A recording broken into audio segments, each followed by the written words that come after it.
सारी बातें कहने का मन होता है जब लगता है कि मेरे जैसे पत्रकार सामने बैठे हैं। पुणे में इस तरह के आयोजन में मैं पहली बार आया हूं और महाराष्ट्र वीरों की धरती है। यहाँ की पत्रकारिता के किस्से, यहाँ की बहादुरी के किस्से पूरे देश में गूंजे जाते हैं, एक अलग पहचान रखते हैं। मेरे लिए ये बड़ी सुखद अनुभूति है कि 86 साल पुराने इस संगठन ने आज मुझ जैसे पत्रकार को भी यहाँ बुलाकर ये सम्मान दिया। मैं हृदय से आप सभी का एक बार फिर आभार व्यक्त करता हूँ। आप सब लोग डिजिटल मीडिया के इस दौर में डिजिटल क्रांति करने वाले योद्धा के रूप में मौजूद हैं। मुझे लगता है कि पिछले कुछ सालों में देश और दुनिया की पत्रकारिता बहुत बदली है। जिस समय देश का एक बड़ा वर्ग जो अपने आप को मुख्य मीडिया कहता था, मेन मीडिया कहता था, अचानक उसका हृदय परिवर्तन सत्ता के कारण होने लगा और वो रुख बदलने लगा, तो देश के आम जनमानस में एक पीड़ा पैदा हुई। उसका भरोसा खत्म हुआ। उसको लगा कि हम खबरें कहाँ से सीखें, खबरें कहाँ देखें। हम पत्रकारिता कर रहे थे, हमें शुरुआत से समझाया गया जो सरकार बताती है वो विज्ञापन होता है और जो सरकार छुपाती है वही खबर होती है। किसी भी पत्रकार का धर्म सत्ता के प्रेस नोट को पढ़ना नहीं होता है, सत्ता की आंखों में आंखें डालकर सवाल पूछना होता है। जब ये पीड़ा बढ़ी तो सोशल मीडिया ने जन्म लिया और सोशल मीडिया की क्रांति के इस दौर में, डिजिटल मीडिया की इस क्रांति के दौर में यूट्यूब का उदय हुआ, यूट्यूब पत्रकारिता का उदय हुआ। मैं आया, मुझे बताया गया, देशमुख जी ने बताया कि आप सब लोग महाराष्ट्र में 3,500 डिजिटल चैनल यूट्यूब महाराष्ट्र में चल रहे हैं। गांव देहात में महाराष्ट्र में क्या हो रहा है ये देश की मेन स्ट्रीम मीडिया नहीं बताएगी, लेकिन यहाँ बैठे हुए जितने बहादुर लोग हैं इन सब के चैनल पर पता चल रहा होगा कि महाराष्ट्र के किस गांव में आज भी पानी नहीं पहुँचा, महाराष्ट्र के किस गांव में सूखे की स्थिति है, महाराष्ट्र के किस गांव में लोग परेशान हैं, कहाँ सरकार की योजनाएं पहुँची या नहीं पहुँची, ये सब आप बता रहे होंगे। और दरअसल आप बता नहीं रहे हैं, आप समाज की सही सेवा कर रहे हैं। आप इस देश को एक नई जागृति दे रहे हैं। आप इस देश में एक नई क्रांति के ध्वज हैं। और मेरा आप सब बहादुरों को दिल से सलाम। मैं जानता हूं कि बहुत कठिन है आप लोगों की राह, बहुत परेशानी भरी है आप लोगों की राह, आसान नहीं होता। सत्ता ये कभी नहीं चाहती कि कोई उसकी आंख में आंख डालकर सवाल पूछे। सत्ता कभी नहीं चाहती कि उसकी चाकरी मीडिया ना करे। जब देश की 90% मीडिया एक तरफ खड़ी हो गई हो, पूछती होगी साहब आम काट कर खाते हैं या चूस कर खाते हैं, साहब बटुआ रखते हैं या नहीं रखते हैं, साहब आप थकते क्यों नहीं, आप इतनी मेहनत करते हैं। उस समय के बेरोजगारी की बात करने वाला, उस समय किसानों की बात करने वाला, उस समय ये कहने वाला कि इस देश में हिंदू मुसलमान भाई भाई हैं, आप इनके बीच में दरार क्यों डाल रहे हैं, सत्ता ऐसा क्यों कर रही है, ये सवाल पूछने वाले बहुत कम होंगे, लेकिन जनता उनके साथ खड़ी होती है।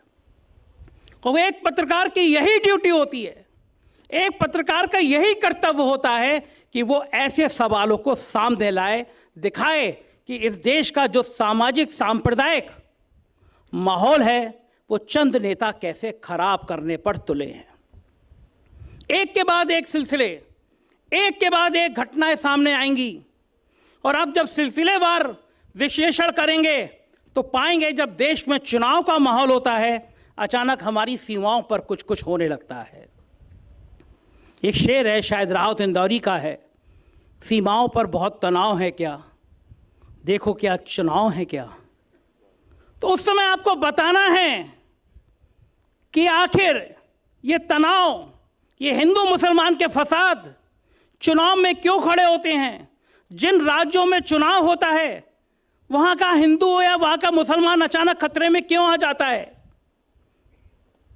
ये छत्रपति शिवाजी की धरती है, जिन्होंने अपनी वीरता से एक नया अध्याय लिखा है। आपको अपनी कलम की पत्रकारिता की धार से एक नया अध्याय लिखना है।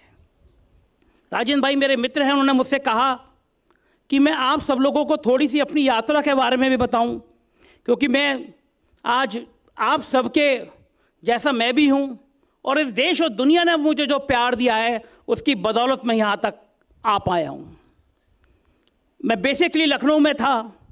4 PM नाम से एक मेरा शाम का अखबार है वहाँ पे, जैसे यहाँ मिड डे निकलता था मुंबई में, ऐसी मेरा 4 PM नाम का अखबार है। सरकार बदली, भारतीय जनता पार्टी की सरकार आई। योगी आदित्यनाथ जी के एक अफसर हैं, बड़े दुलारे अफसर हैं, उन्होंने 5 महीने बाद मुझे बुलाया, मुझसे कहा कि ये जो तुम पहला पेज छापते हो ये बहुत वायरल होता है सत्ता के खिलाफ। कभी केजरीवाल ट्वीट कर रहे हैं, कभी राहुल गांधी ट्वीट कर रहे हैं, कभी अखिलेश यादव ट्वीट कर रहे हैं। ये करना बंद कर दो, सरकार के खिलाफ मत छापो, हम तुम्हें करोड़ों रुपए का विज्ञापन हर साल देंगे। मैंने उनसे कहा कि आपके पास पिछले सालों के अखबार हैं, आपके डिपार्टमेंट के पास हैं, पिछली सरकार थी, हम उसके खिलाफ भी ऐसे ही छापते थे। और हम किसी के खिलाफ नहीं छापते, हम सत्ता से सवाल करते हैं। अखबार का टोन सत्ता से सवाल करने का होता है। मैं उनसे मना कराया, मेरा प्रस्ताव मुझे मंजूर नहीं हो। ये सब किस्सा मैं आपको इसलिए बता रहा हूं कि आप में से कई लोग ऐसे हैं जिनके सामने मेरी तरह किसी दूसरे रूप में ये परेशानी आई होगी। मैं मना करके आया। श्रीमान अवनीश अवस्थी नाम था उनका, बड़े ताकतवर अफसर थे। अगले ही दिन एक दरोगा मेरे ऑफिस पे आता है और मेरे खिलाफ आर्थिक अपराध अनुसंधान की जांच शुरू हो जाती है। जो एप्लीकेशन दी होती है, सुप्रीम कोर्ट का रूलिंग है कि गलत नाम और पते के आधार पर किसी व्यक्ति के खिलाफ जांच नहीं की जा सकती, लेकिन एक फर्जी नाम और पते के खिलाफ मेरी जांच शुरू कर दी जाती है। 6 इंस्पेक्टरों की टीम बनाई जाती है, 18 जिलों में जांच कराई जाती है। उधर ऑफर है करोड़ों रुपए लो, जैसे बाकी अखबार नहीं छाप रहे हैं तुम भी मत छापो। 1 महीना नहीं बीतता है, 2 गाड़ी भर के लोग आते हैं मेरे ऑफिस पे, हमला हो जाता है। मेरा अखबार मेरी पत्नी के नाम से था। वहाँ की STF बहुत तेज तर्रार है, बहुत एनकाउंटर करती है, आप सब किससे पढ़ रहे होंगे। उनके जो सबसे बड़े ADG हैं अमिताभ अशनाब है उनका, उन्होंने मेरी और मेरी पत्नी पे, मैं हंस के कहता हूँ कि माफिया भी ध्यान करते हैं, परिवारों पर हमला नहीं करते हैं, पत्नी और बच्चों पर हमला नहीं करते हैं। मेरी और मेरी पत्नी पे क्रिमिनल डिफॉर्मेशन सूट दायर कर दिया गया। कहा गया कि सरकार से कंप्रोमाइज कर लो, मुकदमा वापस। हम लोग गए, हमने जमानत कराई, हमने कहा तेवर ये रहेंगे। यहाँ पे आप लोगों के यहाँ राज्य स्तर की मान्यता होती होगी, हमारे उत्तर प्रदेश में भी होती है। मैं उसका जन्म 22 प्रेसिडेंट था, मेरी मान्यता ख़त्म कर दी गई। वहाँ पे सरकार पत्रकारों को मकान देती है, सरकारी मकान देती है। लखनऊ में 1000 पत्रकारों को, 700-800 पत्रकारों को मकान मिला होगा, मुझे भी मिला था। एक दिन आम आदमी पार्टी के सांसद संजय सिंह मेरे ऑफिस में आए, मैंने उनका इंटरव्यू किया, इंटरव्यू वायरल हुआ। अगले दिन 100 पुलिस वाले लगा के मेरा मकान खाली कर लिया गया। लेकिन ये जब मैं किस्से आपको बता रहा हूँ, ये मैंने यूट्यूब पे आके बोलना शुरू कर दिया। और ये सारी कहानी मैं इसलिए बता रहा हूँ आपको कि आपको लगेगा तस्वीर बदलती कैसे है। जब ये किस्से मैंने बताने शुरू किए कि मेरे पे हमला हो गया, ऑफिस में मेरे के खिलाफ जांच हो गई, तो मेरा यूट्यूब स्पीड से दुगनी तिगनी स्पीड से बढ़ने लगा। मेरे हौसला बढ़ाने वाले केवल भारत में नहीं, दुनिया में बढ़ने लगे। शुरुआत हुआ था 1000 सब्सक्राइबर बने थे, आज 62 लाख सब्सक्राइबर क्रॉस हो गए। मैं हमेशा कहता हूं कि ईश्वर परीक्षा लेता है, ईश्वर टेस्ट करता है, ईश्वर थर्मामीटर लगाता है कि आपका तापमान कितना है। आप सरकार की आंखों में आंखें डाल के सवाल पूछोगे या सरकार के आगे झुक जाओगे। जेल दिखती थी। एक इंस्पेक्टर ने कहा, मेरा मित्र हो गया था, कि ये लोग तुम्हारी हत्या तक करा सकते हैं। मैंने उस दिन टर्म इंश्योरेंस किया कि थोड़ा घर पे कर्जा था कि अगर मेरी हत्या हो जाए तो बच्चे सड़क पे ना आए। इन तेवरों के साथ मैंने आंख में आंख डाल के सवाल पूछने शुरू किए। नतीजा ये हुआ कि 4 PM आज दुनिया के 150 से ज़्यादा 200 देशों में देखा जाने लगा। अमेरिका हो, इंग्लैंड हो, हर जगह से लोग मेरे मित्र बन गए, मुझसे सराहना करने लगे। मार्च में मेरे पास यूनिवर्सिटी ऑफ मिशिगन अमेरिका से कॉल आया कि हम एक कॉन्फ्रेंस कर रहे हैं, आपको बुलाना चाहते हैं, आप बहुत अच्छा बोलते हैं, अमेरिका में बहुत देखे जाते हैं। मैं खुश हुआ, मैं गया दूतावास में, कलकत्ता दूतावास में वीज़ा के लिए अप्लाई किया। 100 लोग लाइन में लगे थे। वीज़ा बहुत कम लोगों का देते हैं, जिनका अप्रूव कर देते हैं उनका पासपोर्ट रख लेते हैं। 80-90 लोगों का रिजेक्ट हो गया। मेरे से बात सवाल की, बोले congratulation your visa is approved, मेरा पासपोर्ट रख लिया। यूनिवर्सिटी ने ट्वीट किया कि इंडिया के बड़े इन्फ्लुएंसर संजय शर्मा अमेरिका आ रहे हैं बोलने के लिए। पासपोर्ट 4-5 दिन में आ जाता है। जब 10 दिन हो गए तो मैंने मेल किया कि मेरा पासपोर्ट नहीं आया। यूनिवर्सिटी ने 3 चिट्ठी भेजी, लिखकर आया कि अभी प्रोसेसिंग में है। मैंने उनसे फिर कहा कि 20 दिन बचे हैं, फिर आया प्रोसेसिंग में है। और आपको जानकर हैरानी होगी, ताज्जुब होगा, जो मेरे अमेरिका के मित्र हैं वो बताते हैं कि आज तक के इतिहास में नहीं हुआ। 6 महीने हो गए मेरा पासपोर्ट जमा है, मैं मेल करता हूँ, लिख के आता है प्रोसेसिंग में है। मुझे हंसी आई कि भारत से छोड़ो, अमेरिका में भी ये डर पैदा हो जाए कि अगर 4 PM आके अमेरिका में कुछ बोलेगा तो पासपोर्ट यहीं रखो। तो मैं मानता हूँ ये मेरे लिए दंड नहीं है, ये मेरा पुरस्कार है। आप मुझे जितना रोकोगे सीमाएं उतनी बढ़ती चली जाएंगी। लेकिन बहुत खतरे हैं। खतरे इस बात के लिए हैं कि लोग आप पे भरोसा करते हैं तो बड़े भावुक होते हैं। लाइन खिंच गई है। अगर आपने किसी दिन किसी जो आपके दर्शकों को पसंद नहीं है उस पर एक लाइन कर दी, तो आपके अपने भी लोग जो आपकी विचारधारा के लोग हैं, जिनको लगता है कि आप इतनी तेजी से क्यों आगे बढ़ते जा रहे हैं, वही आपके खिलाफ षड्यंत्र करते रहते होंगे। आप भी इस बात के भुक्तभोगी होंगे। पिछले 10 महीनों से, 1 महीना छोड़ दो तो पिछले 10 महीनों से जो पॉलिटिकल कमेंटेटर की सूची बनती है उसमें 4 PM देश में सबसे ज़्यादा देखे जाने वाला व्यू वाला चैनल बन गया है। 9 महीने कंटिन्यू देश में आप नंबर 1 बने रहो तो ये बहुत बड़ी बात हो जाती है। तो फिर आपके दोस्त ही आपके पीछे होंगे, आपके भी ऐसे ही होगा। तो मुझे 3 इडियट पिक्चर का डायलॉग याद आता है कि जब दोस्त फेल हो जाए तो बुरा लगता है, लेकिन दोस्त टॉप कर ले तो और बुरा लगता है। तो मेरी सलाह है आप लोगों से कि जब आप पे भी जैसे कोई सवाल उठाने लगे, आपने वीडियो बनाया, लोग सवाल उठाने लगे, ये तो एक्स का बनाया वाई से मिल गया, वाई का बनाया जेड से मिल गया, जवाब मत दीजिए। कभी कभी अपने को संकुचित मत करिए। याद रखिए, जिस समय आप पे हमले हो रहे हो, जिस समय आपके अपने हमले हो रहे हो, इसका मतलब साफ है कि आप बहुत सही राह पर चल रहे हैं। इसका मतलब है कि लोग आपसे परेशान हैं। आप भरोसा रखिए, अपने दर्शकों का विश्वास टूटने मत दीजिए और कुछ मत कहिए। आप जो काम करेंगे वो सब दिखता है। YouTube में आप जो वीडियो बोलेंगे सब दिखता है। हमारे कई मुद्दों पे वैचारिक मतभेद होती हैं। मैं इसी पर्दी में आपको बताना चला हूं कि जब उत्तर प्रदेश में 2022 में चुनाव हो रहा था, मैं डिबेट करता था शाम को 6 बजे। जो मेन स्ट्रीम मीडिया के चैनल होते थे उनके व्यू आते थे 8,000 10,000, और एक दिन मैंने डिबेट खत्म करी तो मेरे चैनल के व्यू थे 6 लाख। 6 लाख व्यू थे तो लोग परेशान थे कि यार डिबेट इतनी बढ़िया चल रही है। एक दिन उठा तो देखा मेरा चैनल बंद। मैंने कहा ये क्या हुआ। मैंने 1 घंटे के अंदर 4 PM यूपी के नाम से शुरू किया और उसके बाद में देश में अलग अलग जगह प्रदर्शन हुए।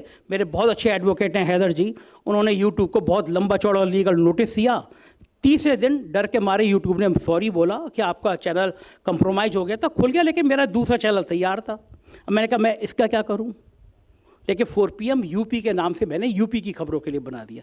देखिए, कभी कभी जब आपका बुरा करने के सोचते हैं लोग, तो ये मान के चलिए कि अगर आप नेक रास्ते पे हैं तो आपका और बड़ा भला होने जा रहा है। उन्होंने मेरा एक चैनल बंद करने की कोशिश करी। मैंने यूपी का आइडिया नहीं आया था तब तक मैं ये कर सकता हूँ। मैंने 4 PM यूपी के नाम से चैनल बना दिया। 2 दिन पहले उसके भी 6 लाख सब्सक्राइबर हो गए। फिर गुजरात का चुनाव होने को हुए, इनकम टैक्स का नोटिस आ गया कि गुजरात में ना बोले। तो मैंने वकील साहब से कहा हैदर जी से आप इसका जवाब दीजिए, मैं गुजरात देखता हूँ। गुजरात मैंने ढूंढा, मयूर जानी जैसे बहादुर पत्रकार मुझे मिले, मैंने 4 PM गुजरात लॉन्च कर दिया। मैं कहा जितना रोकोगे, जितना परेशान करोगे, हम उतना आगे बढ़ेंगे। ये संकल्प है, ये दृढ़ शक्ति है, ये भरोसा है। और आज की तारीख में 12 राज्यों के हम लोगों ने चैनल खड़े कर दिए। ये केवल इसलिए हुआ, मैं घमंड करूं मैंने कर दिया, नहीं हुआ, क्योंकि लोग मुझे भरोसा दिला रहे थे। मैंने उनको भरोसा दिलाया था कि मैं मरते मर जाऊंगा, लेकिन इस देश में जो सांप्रदायिक ताकतें हैं उनके खिलाफ आवाज उठाता रहूंगा, उठाता रहूंगा, उठाता रहूंगा। सरकार मुझे जितना रोकने की कोशिश करेगी, जितना दबाने की कोशिश करेगी, मैं उनकी आंखों में आंखें डाल के सवाल पूछता रहूंगा। आज भी मैं अपने सभी साथियों को यह भरोसा दिलाना चाहता हूं, लाख हमले करते रहे लोग, लाख 4PM की साख खराब करने को करें, लाख 4PM पे साजिशें करें, लाख 4PM को बदनाम करें, अगले 1 महीने के अंदर वीडियो देखिएगा, आप सब लोग चूंकि नहीं जानते होंगे, देखिएगा 4PM को और आप कहेंगे देश का ये वो चैनल है जैसा शेर चैनल इस देश में होना चाहिए। आप अपनी लाइन पे काम करते रहिए, मत देखिए कोई आपके लिए क्या बोल रहा है। आप अपने मन में मजबूत रहिए, आप इस मन में मजबूत रहिए कि अगर कोई सत्ता इस देश में गलत कर रही है तो हम उस पर सवाल उठाएंगे। अगर इस देश में कोई हिंदू मुसलमान की ताकतों को तोड़ने की कोशिश कर रहा है तो हम उस पर सवाल उठाएंगे। इस देश के आम आदमी को, किसान को, गरीब को, बेरोजगार को कोई परेशान करने की कोशिश कर रहा है तो हम उसके साथ खड़े होंगे। एक बात और बताऊं, मैं आप लोगों का ज्यादा समय तो नहीं ले रहा ना, एक बात और बता रहा हूं। देश के गृह मंत्री ने कहा कि पत्रकार को एक्टिविस्ट नहीं होना चाहिए। मैंने उस दिन वीडियो बनाया, मैंने कहा कि पत्रकार को 100% एक्टिविस्ट होना चाहिए। अपने आसपास क्या घट रहा है उसे जरूर देखना चाहिए, गलत चीज का विरोध जरूर करना चाहिए। उत्तर प्रदेश में अखिलेश यादव जी की सरकार थी, एक राजीव कुमार प्रमुख सचिव की नियुक्ति बने, एक जमीन घोटाले में उनका नाम आया, 3 साल की सजा हुई, उनको 1 महीने की छुट्टी भेजा गया, दोबारा उनको उसी जगह फिर तैनात कर दिया गया। मैंने जनहित याचिका दायर कर दी हाई कोर्ट में, अखिलेश यादव जी की सरकार थी, और मैंने कहा कि जब आम आदमी को 2 साल चुनाव लड़ने के लिए रोक दिया जाता है, सरकार नहीं अलाउ करती है, इस पर सजा हो, तो किसी IAS को 3 साल की सजा के बाद नौकरी कैसे करने दी जा सकती है। आप सबको बताते हुए मुझे खुशी होगी, पहली PIL मेरी थी और आखिर में उस ताकतवर IAS को जेल जाना पड़ा। मैंने PIL करी कि बहुत सारे IAS अफसर इस देश में छुट्टी लेके गायब हो जाते हैं, रिटायरमेंट से 1 साल पहले आ जाते हैं, सारी तनख्वाह ले लेते हैं। एक छोटा सा व्यक्ति देश का छुट्टी जाता है, 1 साल नहीं आता, सस्पेंड कर दिया जाता है। सरकार अखिलेश यादव जी की थी, DOPT ने जांच का आदेश किया। मुझे खुशी है कि उसके बाद बहुत सारे अफसर नौकरी से सस्पेंड किए गए, छुट्टियां का रोक लगा दी गई कि 2 साल की छुट्टी लेकर 10 साल तक गायब नहीं हो गए। सरकार बदली, योगी जी की सरकार आई, कोरोना के 50 केस आए, पान मसाले पे प्रतिबंध लगा दिया गया। ताकतवर सरकार थी, लोग डरते थे, योगी जी के नाम से डरते थे। और जब 50,000 केस आए, रोज आने लगे, पान मसाला बनाने वाली कंपनियों का दबाव बढ़ने लगा, करोड़ों रुपए रोज की आमदनी होती है, तो अचानक पान मसाला खोल दिया गया। हमने आपत्ति करी, नोटिस दिया हमने सरकार को, एक एक्टिविस्ट की भूमिका निभाई कि थूकने से ही, थैंक यू, हमने कहा कि थूकने से कोरोना फैलता है, ये WHO की रिपोर्ट है। सरकार ने नहीं सुनी, मैंने जनहित याचिका दायर करी कि पान मसाला प्रतिबंध होना चाहिए। ये एक्टिविस्ट की भूमिका मुझे करना चाहिए। कोरोना में गंगा लाशों से पट गई थी। जो कह रहे थे कि मां गंगा को स्वच्छ करने वाले आए हैं, उन्हें ध्यान नहीं था। हमने NGT में कहा, NGT में कहा कि ये लाशें जो आ रही हैं बह के, ये गंगा को खराब कर रही हैं। NGT में सरकार उल्टी खड़ी हो गई, 10-10 वकील खड़े थे। लेकिन मेरी रिट पर NGT ने भारत सरकार को, बिहार सरकार को, उत्तर प्रदेश सरकार का नोटिस जारी कर दिया। उत्तर प्रदेश में एक बहुत बड़ी बिल्डिंग बनी जयप्रकाश नारायण केंद्र की, JPNIC कहते हैं, 1000 करोड़ की बिल्डिंग बनी। बिल्डिंग बनाने वाला सांसद था, मुलायम सिंह जी का करीबी था, नाम था संजय सेठ। जैसे योगी जी बने, उसने जांच शुरू कर दी योगी जी ने, ये बिल्डिंग गड़बड़ बनी है। मंत्री चढ़ के बिल्डिंग की जांच करने लगे, वो पलट के Bharatiya Janata party washing machine में आ गया, BJP का MP बन गया, जांच रुक गई, बिल्डिंग खंडहर होने लगी। हम और हैदर भाई हमारे अधिवक्ता जा रहे थे, हमने कहा ये तो सरकार आम आदमी का पैसा है। मैंने PIL करी। मैं ये सारी बातें इसलिए बता रहा हूं कि पत्रकार को एक्टिविस्ट होना या नहीं होना चाहिए, या आप सब विचार करिए, आप सब ज्ञानी लोग हैं, आप विचार करिए। चीफ जस्टिस की PIL थी, जब चीफ जस्टिस के PIL थी, 10 वकील खड़े थे, लेकिन चीफ जस्टिस ने मेरी बात सही मानी और सरकार को नोटिस जारी कर दिए। एक लंबा सिलसिला है इस तरह की कार्रवाई का। मुझे सब बातें याद आई कि आसिम भाई भी मुझे बता रहे थे कि उन्होंने भी एक बहुत अच्छी PIL करी थी। पत्रकार को एक सजग भूमिका में रहना चाहिए, पत्रकार को एक सार्थक भूमिका में रहना चाहिए, और पत्रकार को यह चाहिए कि वो अपने दर्शकों का ये दिल जीतने में कामयाब रहे। कुछ समय होता है, कोई वीडियो बनता है तो दर्शकों को लगता है यार ये तो कोई ऐसा नहीं है, ये तो इधर हो गया, क्योंकि आपके अपने वाले लोग साजिश करके आपको बदनाम करने की कोशिश करते हैं। आप इतने ऊंचाई पे बैठे होते हैं ना, टांग खींचने की कोशिश करते हैं, भाई ये 9 महीने से नंबर 1 कैसे है, अब इसको बदनाम करो, इसकी टांगें खींचो। मत चिंता करिए, अपना काम करिए। आपका काम आपके आचरण को बता देगा। थोड़ा दुख होगा, 10 दिन बाद देखेंगे, 15 बाद देखेंगे, यार ये तो बंदा वैसे ही है, ये तो बंदा वही है जो प्रधानमंत्री की आंखों में आंखें डाल के सवाल कर रहा है, ये बंदा तो वही है जो देश के सेकुलरिज्म की बात कर रहा है, ये बंदा तो हमारे जैसा है, हमारे अपने जैसा है। मैं किसी बड़े समूह में, किसी बड़े राजनेताओं के समूह में जुड़ने में विश्वास नहीं करता। नेताओं से बहुत कम मिलने की कोशिश करता हूँ, मिलते बड़े अच्छे से मिलता हूँ। मैं अभी एक पत्रकारों के कार्यक्रम में गया, मुझसे लोगों ने कहा कि यार ये तो RSS से जुड़े हुए लोगों का कार्यक्रम है, तो यहाँ नहीं जाना चाहिए।